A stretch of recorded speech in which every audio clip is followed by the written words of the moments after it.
В прошлом году счетная палата, в принципе, эта цифра стабильная, провела 370 контрольных мероприятий. Из них, что очень важно, 130 экспертно-аналитических. По сути дела, это аудит эффективности, наиболее сложная работа. Из них 33 по обращениям сенаторов и депутатов Госдумы и 2 по обращению президента страны. 47 проверок, это тоже очень важно, мы проводили вместе с правоохранительными органами. Не просто передавали материалы, а сотрудники правоохранительных органов, МВД, ФСБ были включены в состав наших ревизионных групп, которые выезжали на место и на конкретные объекты. 16 совместно со счетными палатами регионов и 6 с высшими органами финансового контроля других государств. Направили 340 представлений, это наш основной документ, который в течение месяца должен выполняться министерством, ведомством. Если он не исполняется, мы ставим вопрос об ответственности конкретного чиновника. Количество административных взысканий, которые были наложены, по нашим представлениям составило 716, в 2011 году их было 500. Порядка 20 чиновников самого разного ранга было освобождено. Кстати, по нашим представлениям, в отставку было отправлено 2 правительства, Кабардино-Балкарии и Северной Осетии, в полном составе.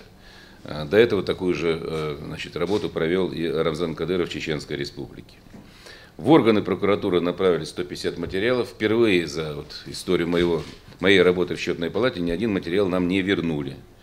Из этих 150 уже по 80 материалам на сегодняшний день возбуждены уголовные дела, которые имеют, как принято говорить в правоохранительных органах, судебную перспективу.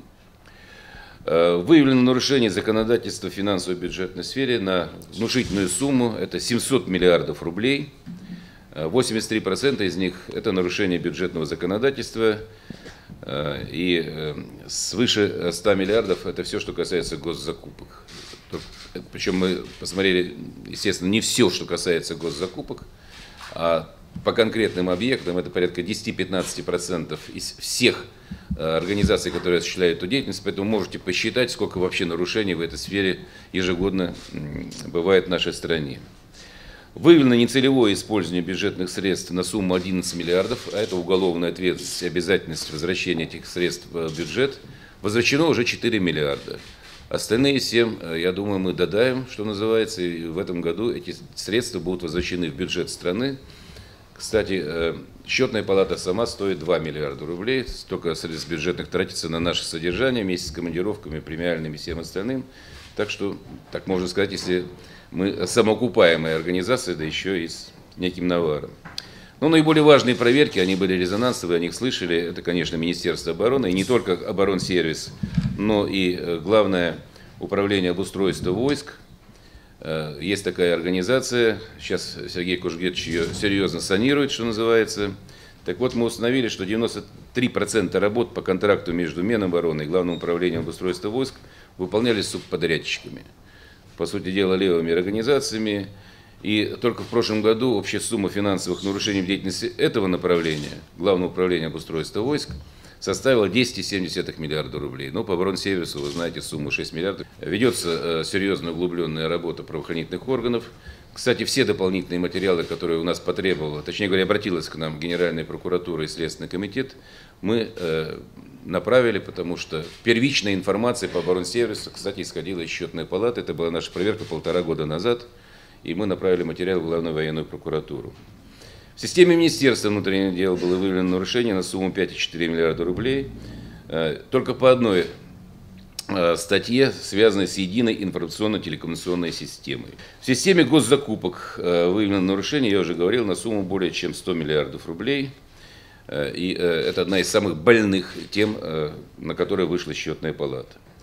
В ходе подготовки к КТС, несмотря на то, что это действительно серьезный проект, который очень много сделал для Дальнего Востока, я хотел бы сказать и об этом, потому что у нас в основном сейчас негатив пошел по АТС.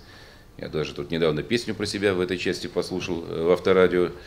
Действительно, это первый серьезный проект, реализованный в нашей стране за последние 20 лет. Второй, наверное, будет в Сочи. Но вместе с тем, на что мы вышли. Самое главное то, что, к сожалению, из 67 объектов саммита только 23 на сегодняшний день принято. То есть они, в принципе, не работают. Только 3000 студентов сегодня обучаются на острове Русском.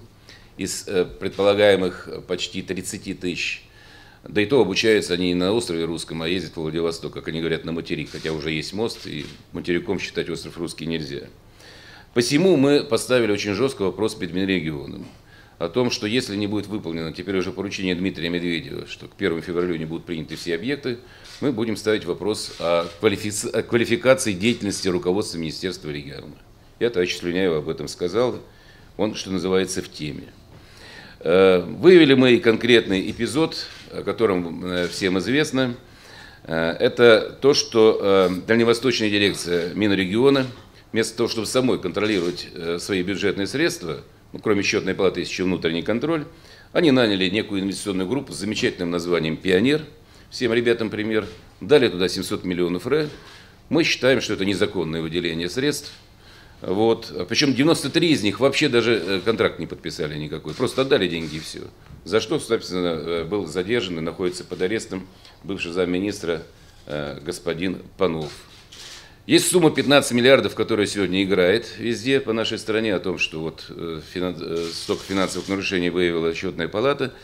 Многие считают, что это деньги, которые были, в общем-то, чуть ли не разворованы. Я хочу сразу, пользуясь тем, что встречаюсь с журналистами, пояснить. Ну, я уже назвал те серьезные финансовые нарушения, которые есть. Так вот, 15 миллиардов, в основном, это непостроенные 2 гостиницы и большой театр, ну, небольшой, для Владивостока он действительно большой театр драматический и океанариум. Вот это и есть сумма 15 миллиардов, хотя они должны были быть пущены еще летом следующего года. Естественно, это является серьезным финансовым нарушением, за которое должны отвечать конкретные чиновники. Те, кто это не сделал в Владивостоке, сняты с работы. По одному из них возбуждено уголовное дело уже по инициативе Миклушевского, нынешнего губернатора. Ну и самое печальное то, что деньги, которые были выделены на гостиницы в Владивостоке, в течение года крутились на депозитах, и мы сейчас разбираемся, кто на них заработал, уже теперь вместе с правоохранительными органами. Серьезная проверка у нас была, я не все их называю, только частично. Все, что касается использования земельных и особенно лесных участков. Сейчас мы смотрим Московскую область. Еще Сергей Шойгу, будучи губернатором Московской области, нас попросил вам не рассказывать, что у нас творится с землями, золотыми землями в Подмосковье. Увы, на очень серьезную проблему мы вышли и в Ленинградской области. Именно так она называется, вы знаете. Есть город Санкт-Петербург и есть Ленинградская область. Так вот, благодаря, в кавычках, лесному кодексу, кстати, счетная палата в лице ее председателя, когда принимался сей кодекс, выступала с резкой критикой этого документа, который оставил очень большие дыры для мошенников и проходимцев. Зона зеленых насаждений или лесов в Ленинградской области, я сам, вы знаете, человек питерский, поэтому знаю не понаслышке, что такое леса были в Ленинградской области, сократились 36 раз. Сегодня 97% лесов Ленинградской области находятся в частных руках. А это не только лес, где можно гулять, это легкий для города, вы можете себе представить. И потом вы представляете, какая это красота, это же действительно ни царь, ни большевики, никто это не трогал. Никто этого не трогал. Поэтому мы направили материалы сейчас в следственные органы, в Генеральную прокуратуру. Бывший губернатор, теперь с известной всему миру фамилией Сердюков, она у нас становится все более и более известной, значит, заявил о том, что Степашин не прав, мы делали по закону. Ну, конечно, по закону, по такому закону. И сынишка там его участвовал во всех этих операциях, между прочим, возглавляя организацию, которая занималась как раз распродажей лесов.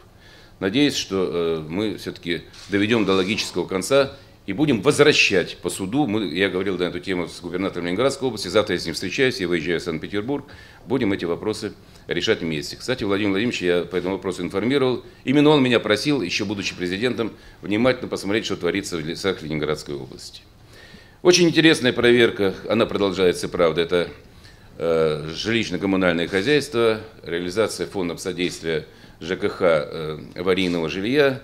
Сразу хочу сказать, что это один из неплохо работающих фондов, и по записке, кстати, счетной палаты, поддержанной Министерством экономики, этот фонд будет работать до конца 2015 года.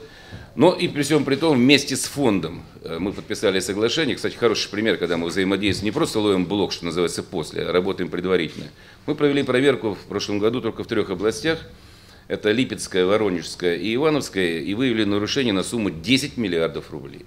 Кроме того, была и идет проверка по универсиаде. Кстати, сразу хочу оговориться.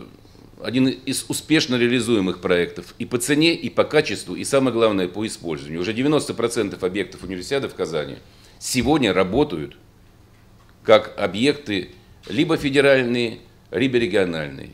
И в отличие от Сочи, проблем о том, как они будут использоваться и кто за них будет платить, сегодня в универсиаде нет. Кстати, стадион, который в марте месяце будет пущен, хоть и с опозданием, будет стоить 14 миллиардов рублей. Стадион соответствует всем требованиям ФИФА, численность его порядка 60 тысяч человек. В Питере бухнули уже 14, освоили, точнее не освоили, а качество, то есть объект готов для того, чтобы его эксплуатировать только на 30%.